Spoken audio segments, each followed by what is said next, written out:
And I signed an order creating the Department of Government Efficiency and put a man named Elon Musk in charge. Thank you, Elon, for doing it. Thank you very much. And he's doing a great job. The two countries and two leaders, really more specifically, that have upset Donald Trump the most lately are our allies in Ukraine and Canada. And of course, President Zelensky and Justin Trudeau. And the latest action from Justin Trudeau. In support of President Zelensky has Donald Trump especially angry, throwing a temper tantrum, in fact, which is what we saw all day today. But we are going to get into what Justin Trudeau had to say about his support and all of Canada's support for President Zelensky in Ukraine and the tantrum that it made Donald Trump throw. But before we do, if I could quickly ask you to leave a like on this video, and if you haven't already, and you enjoy our channel, to hit that subscribe button. It goes a long way, and it really does mean a lot to me now. Before we get into Justin Trudeau first, we got to hear some of the nonsensical attacks from Donald Trump. He refuses to have elections, is low in the real Ukrainian polls. I mean, how can you be high with every city is being demolished? It's hard to be high. Somebody said, oh no, his polls are good. Give me a break. Every city is being demolished. They look like a demolition site, every single one of them. And the only thing he was really good at was playing Joe Biden like a fiddle. He played him like a fiddle. That's an expression we use, yes, sir, to say that he's pretty easy, pretty easy. A dictator without elections. So, unsurprisingly, Donald Trump is just speaking off the cuff here at an investor conference in Miami that he spent most of the time talking about crypto and promoting his own businesses in a, of course, corrupt way. But that's no surprise from Donald Trump, and we're going to get into that in a little bit. But these attacks on Zelensky are just so insane, saying that he's a dictator, that he hates democracy, he doesn't want to hold elections. Donald Trump has been talking nonstop about running for a third term and tried to overthrow the government to install himself as a dictator just 4 years ago on January 6th. So maybe it's a bit of projection from Donald Trump. And also, he's always talking about how much money Zelensky must be funneling into his own pockets to the government. Whenever Republicans talk about this type of stuff, it's always so clear that they think other leaders are doing it because it's exactly what they would do or are doing. As I brought up in a previous video, Donald Trump he spent $10 million worth of taxpayer money at his own golf clubs through the first 4 weeks of his presidency. So not only is he not working, but he's also stealing our money while doing so. But the attacks on Zelensky did not stop there. Take a look at this nonsense right here. But think of it, a modestly successful comedian. President Zelensky talked the United States of America into spending $350 billion to go into a war that basically couldn't be won, that never had to start and never would have started if I was president, not even a chance. And it didn't start for 4 years, never would have started. But a war that he, without the U.S. and Trump, will never be able to settle. They'll never settle that war without our involvement. That's why they did such a great job this weekend. That's why Saudi Arabia did such a great job this weekend in hosting. The United States has spent $200 billion more than Europe, and Europe's money is guaranteed. They get their money back. It's a form of a loan. Nobody knows that. I know that. I said, why isn't somebody saying, you know, we do it the same way? And we spent much more money. We have to equalize. But while the United States gets nothing back, so they get their money back. It's a loan. We just give our money. I am so glad that we just recently saw President Zelensky call out Donald Trump for what he is, a misinformation machine, saying that Trump lives and acts in this misinformation bubble where he's lying to people about what the reality actually is of how we have supported Ukraine throughout this war. And it is no surprise, it's no shock that Donald Trump is just dumb. But it is so upsetting to continue to hear these lies pushed to people who know nothing about this war and only get their information through the misinformation that Donald Trump pushes. But fortunately, there are other leaders and our neighbor to the north who are willing to stand up for Ukraine and defend this important ally. And that is exactly what Justin Trudeau did right here. Ukrainians have been fighting and dying not just to protect their sovereignty, their territorial integrity.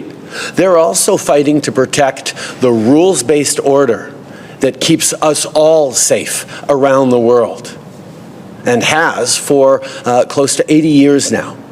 This period of peace, stability, prosperity for the world happens because we had rules around borders, around not invading your neighbors, that Russia chose deliberately to violate a number of years ago. That is why Canada and our allies are unequivocal on standing up against Vladimir Putin's illegal, immoral, unjust violations of the international order, and why I'm looking forward to sitting down with my European partners in a couple of hours to talk about how we will continue to stand unequivocally in defense of Ukraine, but also in defense of the rules that keep us all safe. I've said this a couple of times lately, and it really always feels true when I do. Justin Trudeau feels a lot more like the American president than Donald Trump is.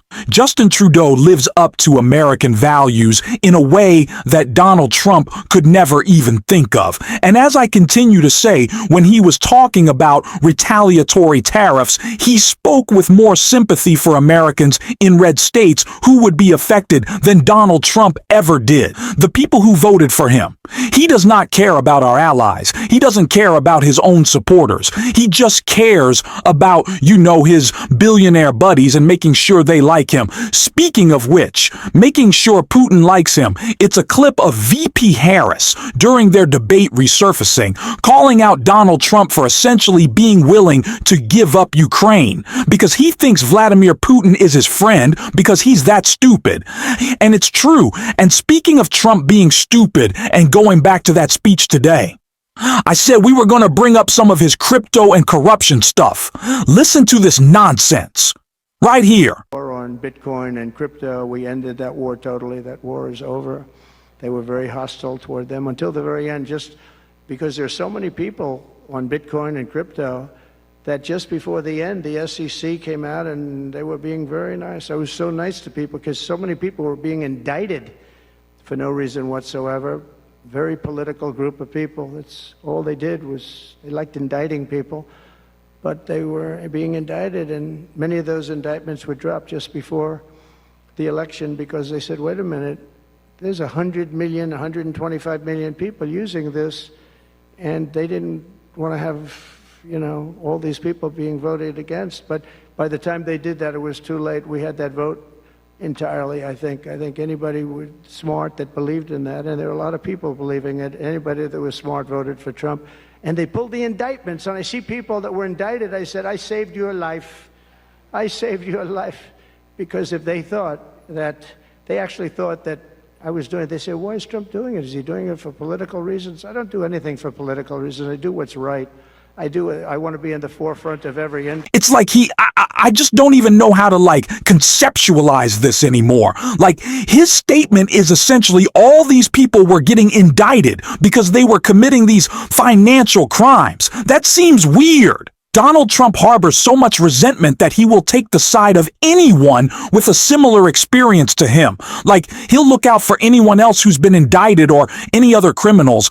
He has this strange twisted sympathy for people who have experienced the same things as him, but it's not I struggled with this personally, and now I have sympathy and want to, reach out to people who have as well. No, it's Donald Trump sees criminals and he's like me, like criminal, and he wants to support them. It's insane. And it's also because he knows that crypto is really great scam for him to just funnel tons of money into his pockets from the people who he doesn't care about his spars. Like, all these crypto nerds are just like criminals, period. And speaking of nerdy criminals, Jasmine Crockett called out Elon Musk in a clip that I think we should check out. I mean, he went from being the dork that was jumping around on stage to allegedly being this amazing genius that's going to save this entire country, the country that he wasn't born in, and a country that maybe he doesn't agree with the